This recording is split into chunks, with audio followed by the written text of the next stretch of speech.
Hello friends, good morning. मैं रोशन नेताम आपका स्वागत करता हूं हमारे नेताम क्लासेस के ऑनलाइन प्लेटफॉर्म पर। आज हम पढ़ने जा रहे हैं क्या प्रश्नावली 5.1, जिसमें हम लोग सबसे पहले देखेंगे क्या नीचे गए दिए गए कथनों के क्या करना है, अपने को समीकरण बनाना है। तो हमको जो कथन दिया हुआ है उसका समीकरण बनाना है। तो सबसे पहले हम क्या करते हैं, तो यहाँ पे लिख लेते हैं क्या हल। क्या दिया हुआ है, दो क्रमागत संख्याओं का योग। ठीक, इसमें क्या बोला है, दो क्रमागत संख्याओं का योग क्या होगा, बोल रहा है 11 होगा। तो सबसे पहले देखते हैं क्या कि हम जो पहला क्रमागत संख्या है वो क्या होगा। तो हम लिखते हैं क्या, पहला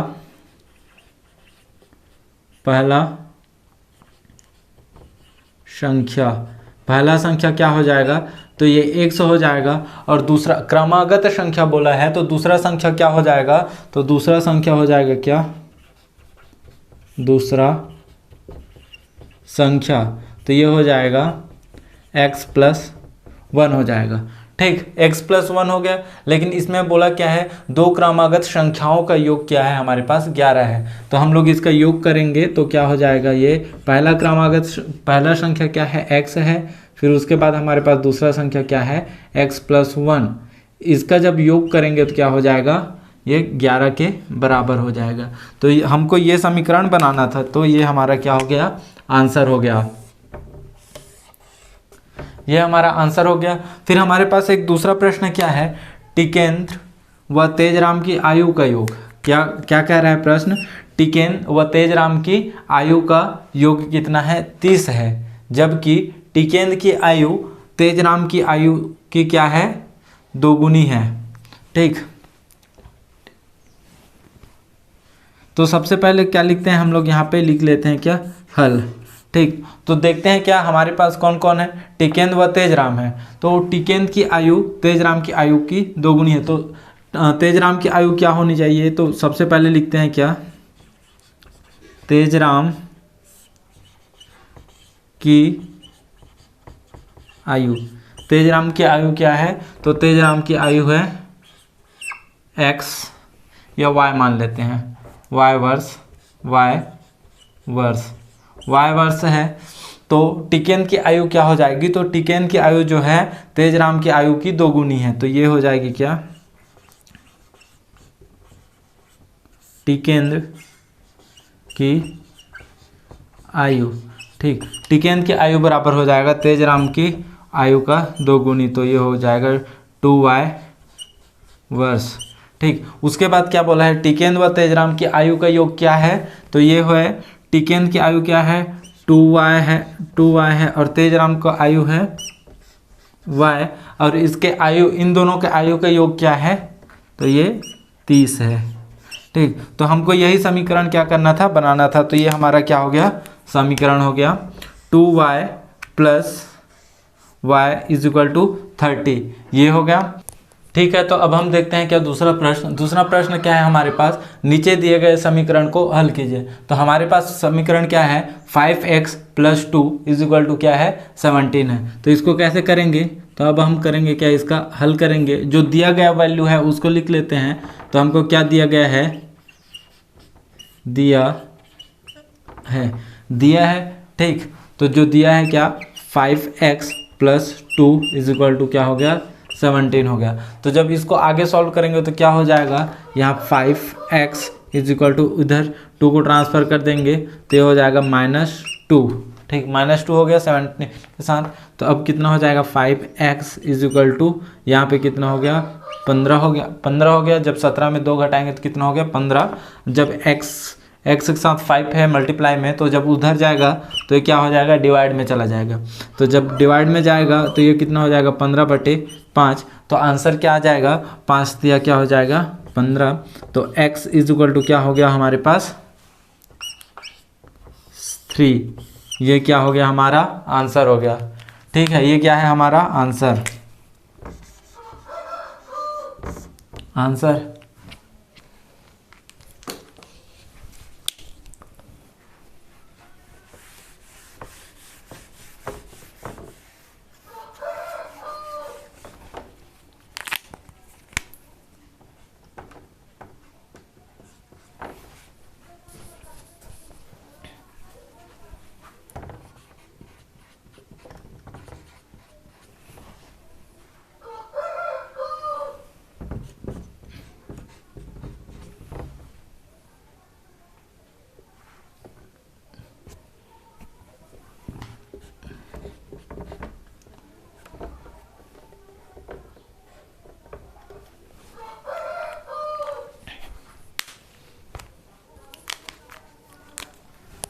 तो अब हमारे पास दूसरा प्रश्न है क्या, तो दूसरा प्रश्न है हमारे पास 4x plus 8x is equal to 17x minus 9 minus 1। ठीक, तो चलो अब हम इसको क्या करते हैं, सॉल्व करते हैं। तो ये क्या हो जाएगा, हल दिया है। ठीक, तो क्या दिया हुआ है हमको, जो समीकरण दिया हुआ है उसको लिख लेते हैं 4x plus 8x is equal to 17x minus 9 minus 1। ठीक, ये समीकरण दिया हुआ है हमें। तो जब हम इस समीकरण को सॉल्व करेंगे तो क्या हो जाएगा, तो ये हो जाएगा क्या, इधर 4 और 8 जब जुड़ेगा तो ये हो जाएगा 12, x का x इज इक्वल टू इधर क्या है 17 है, तो ये क्या हो जाएगा 17x, और इधर माइनस और माइनस होगा तो क्या हो जाएगा प्लस हो जाएगा, तो लेकिन माइनस का सिंबल माइनस रहेगा, और 9 और 1 क्या हो जाएगा 10 हो जाएगा। ठीक, ये हो गया। फिर जब हम इसको इधर ट्रांसफ़र करेंगे तो क्या हो जाएगा, तो ये हो गया कितना, या फिर चलो हम लोग इसको इधर ला लेते हैं, तो ये हो गया 12x minus 17x is equal to minus 10 हो गया। फिर जब इसको सॉल्व करेंगे तो क्या हो जाएगा, ये हो जाएगा क्या 5, जब 17 में माइनस 12 में माइनस 17 को जब माइनस करेंगे तो बचेगा हमारे पास -5x इज इक्वल टू क्या -10। ठीक, तो जब इधर -10 को जब उधर ट्रांसफ़र करेंगे तो ये हो जाएगा क्या, x is equal to -10 upon -5, minus और माइनस ख़त्म, और ये क्या हो जाएगा 5 5 दूनी 10 हो गया। तो ये क्या हो जाएगा x इज इक्वल टू 2। तो हमारा आंसर क्या आ गया इससे, x इज इक्वल टू 2 हमारा आंसर हो गया। तो चलो अब हम एक और प्रश्न देखते हैं। हमारे पास प्रश्न है क्या, -7 plus 3t minus 9t is equal to क्या है 12t माइनस 5। तो इसको हम लोग जब सॉल्व करेंगे तो ये हो जाएगा क्या, हल फिर उसके बाद क्या, जो दिया गया डाटा है उसको लिखेंगे, क्या है दिया है। तो हमें क्या दिया है, तो हमें दिया गया है -7 प्लस 3t माइनस 9t, ये हो गया इज इक्वल टू क्या हो जाएगा 12t माइनस 5, ये हो गया। तो जब इसको सॉल्व करेंगे तो ये क्या हो जाएगा, देखो यहाँ पे क्या हो जाएगा माइनस हो जाएगा, तो -7, तो यहाँ पे -6 आ जाएगा, 6t minus 6t is equal to क्या हो जाएगा 12t माइनस 5। तो जब इधर से -7 को इधर ट्रांसफ़र करेंगे तो ये क्या हो जाएगा, तो ये हो गया -6t, इधर से ये ला लेंगे तो ये हो जाएगा 12t is equal to -5 plus 7, ये हो जाएगा क्योंकि इधर माइनस है, इधर जाके प्लस हो जाएगा।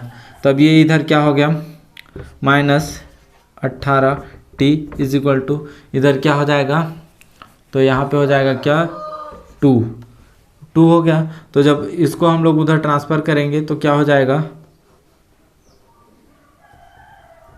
ये हो जाएगा कितना t is equal to 2/18 minus में, तो ये हो गया कितना t इज इक्वल टू 1/9। तो अब हमारे पास अगला प्रश्न है क्या, 6 plus 4 minus m is equal to 8, 3m plus 5, ये है हमारे पास क्या इक्वेशन है। तो अब हम लोग इसको आगे सॉल्व करेंगे तो क्या होता है देखते हैं। हल जो दिया गया है उसको लिख लेते हैं, क्या दिया है, तो क्या दिया गया है, तो हमको दिया गया है 6 plus 4 minus m is equal to क्या हो जाएगा 8, 3m प्लस 5, ये हो गया। तो जब इसको ब्रैकेट ओपन करेंगे तो क्या हो जाएगा, ये हो जाएगा 6 प्लस 4 माइनस m, और इधर हो जाएगा क्या 24m प्लस 40। ठीक, ये हो गया। तो जब इसको और सॉल्व करेंगे तो इधर हो जाएगा 10 minus m is equal to 24m plus 40।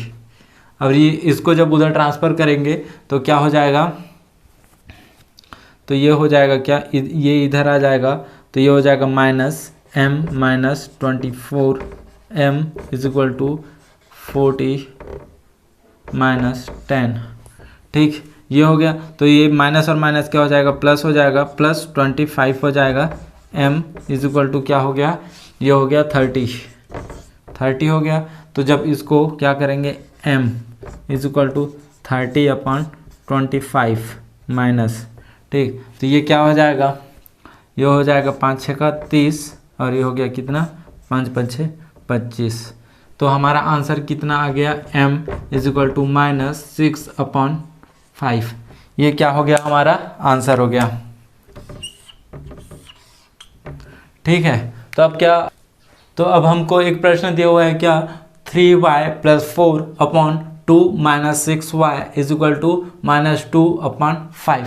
ये प्रश्न दिया हुआ है, तो इसको जब हम लोग सॉल्व करेंगे तो ये क्या हो जाएगा, तो ये हो जाएगा क्या, हल जो दिया गया डाटा है उसको लिखेंगे, क्या है यहाँ पे दिया है, ठीक। तो हमको क्या दिया गया है, हमको दिया गया है 3y + 4/2 - 6y is equal to क्या हो जाएगा, तो ये हो जाएगा क्या, -2/5 ये हो गया। तो जब हम लोग इसको मल्टीप्लाई करेंगे, आगे सॉल्व करेंगे तो क्या हो जाएगा, इसका इसके साथ मल्टीप्लाई और इसका इसके साथ, तो ये हो जाएगा क्या, 5y + 4 नहीं 3 है यहाँ पे, 3 इंटू क्या हो जाएगा, इंटू 5 इज इक्वल टू ये क्या हो जाएगा, -2 इंटू 2 - 6y, ये इस तरह से हो जाएगा। तो जब इसको हम लोग ब्रैकेट ओपन करेंगे तो क्या हो जाएगा, तो वो देखते हैं, 5 5 दिया 15y + 5 × 20 is equal to -2 into 2 कितना हो जाएगा, 4 हो जाएगा, माइनस और माइनस क्या हो जाएगा, प्लस 6 × 6 = 6 × 2 12y हो गया। तो जब इसको सॉल्व करेंगे तो क्या हो जाएगा, इधर से जब इधर 12 को इधर लाएंगे तो ये हो जाएगा 15y माइनस प्लस में, इसलिए क्या हो जाएगा, -12y, ठीक। तो इसको जब हम लोग उधर ले जाएंगे तो क्या हो जाएगा, -4 इंटू -20 ये हो गया। तो इधर क्या हो जाएगा, 3y हो गया, और ये क्या हो जाएगा, ये हो जाएगा -24 हो गया। तो y का वैल्यू जब निकालेंगे तो y इज इक्वल टू क्या हो जाएगा, तो ये हो जाएगा -24/3, ठीक है। तो 3 7 21 और 3 8 24, 3 8 24, y इज इक्वल टू क्या हो गया, -8 हो गया, -8 हो गया। ये हमारा क्या हो गया, आंसर। ठीक है दोस्तों, तो अब हम आपको जल्द मिलेंगे अगली क्लास पे। धन्यवाद।